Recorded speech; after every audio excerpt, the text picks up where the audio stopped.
I think there needs to be another department, just like Doge, another Doge to look at and find all of the waste, fraud, theft, and abuse that is happening in our social service, our welfare systems, etc. There are so many programs, so many social programs that are ripe for fraud. And I think, folks, that there's got to be a way for just for that theft, for that abuse to be exposed.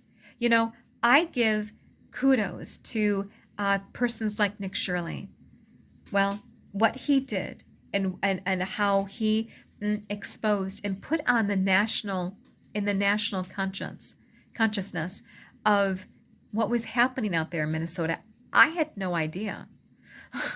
And the number, by the way, is no longer one. It's $9 billion so far. So who knows what they're going to find in places like New York and California, etc. The point is, we didn't know about any of that. I didn't know. I had no idea this was happening.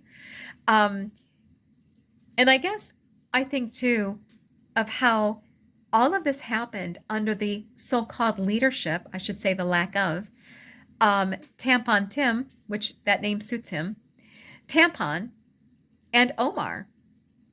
They've been in Congress. They've been in D.C. They've been leading, representing the state. I mean, Tampon runs it. He's at the top. He's the governor. And yet this was happening right under their noses. They knew about it. There's no way they couldn't. Of course they did. But I'm sure there were some kickbacks. Maybe there were some bribes. I'm sure they knew they got the votes. They cared more about power, about control, and about money than they did about actually doing the right thing.